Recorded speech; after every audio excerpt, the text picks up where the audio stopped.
Eu gostei da fala do deputado Alan, que nos contou sobre um tempo em que o professor era autoridade na sala de aula, em que os alunos aprendiam. Esse tempo foi anterior a Paulo Freire, com a sua pedagogia do oprimido.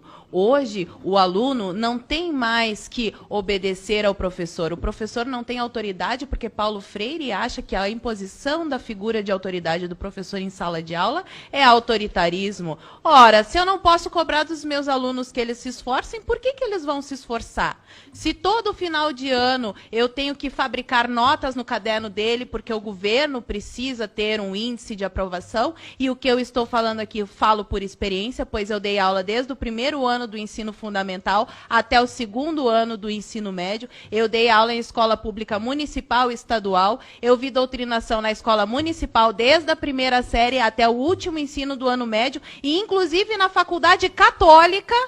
Na faculdade católica que eu estudei, eu tive aulas de doutrinação na pós-graduação.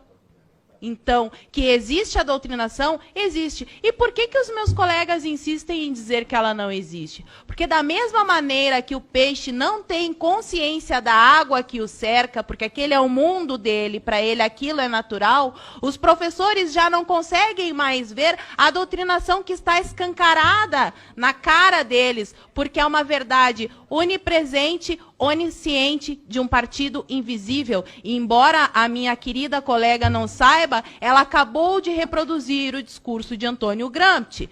Basta ler os livros dele.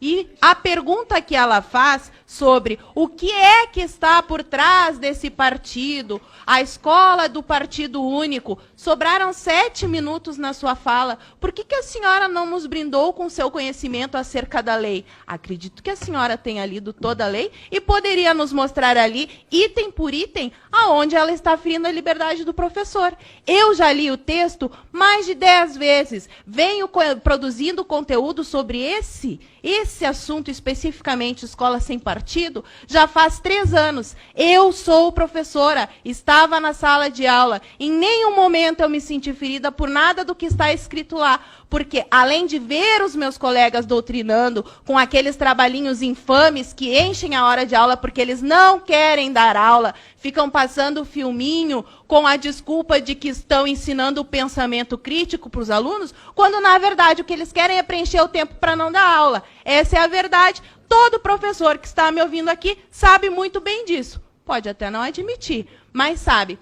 Quero agradecer. Ali, provavelmente, ele é apoiador de Escola Sem Partido, porque traz o cartaz ali, Escola Sem Ódio. O Brasil não é da esquerda, do centro ou da direita. E é justamente isso que o Escola Sem Partido quer. Porque hoje a escola está na mão da esquerda. Nós não queremos a esquerda nem a direita. Eu sou tão contra o professor que vai dar aula com a camiseta do Che Guevara, quanto um professor que vai dar aula com a camiseta do Bolsonaro. Escola não é lugar de fazer política. Nós temos que ser neutros. E quando formos apresentar um tema político, nós temos que apresentar os dois lados. O que tem de tão ruim nisso? Até agora, eu só ouço professores dizendo que fere os direitos, Me digam aonde, me mostrem. Eu vim aqui, mostrei todos os meus argumentos, não com base nas minhas opiniões. Eu não fiz acusações ao Léo. Eu provei aqui, através de pesquisas científicas, o quanto um professor pode sim influenciar um aluno,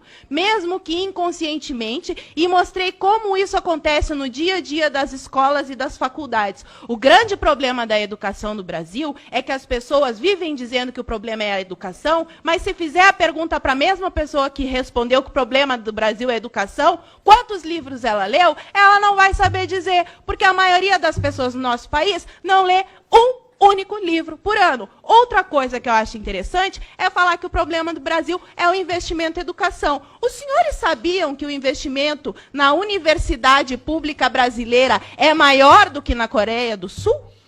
Sabiam desse dado? E por que lá a educação é tão melhor? Será que nós devemos criticar tudo, menos o método? Porque ninguém questiona esse maldito socioconstrutivismo que está destruindo a inteligência das nossas crianças. É só isso que eu quero saber. Muito obrigada. Muito bem. Quai, seu app de vídeos curtos.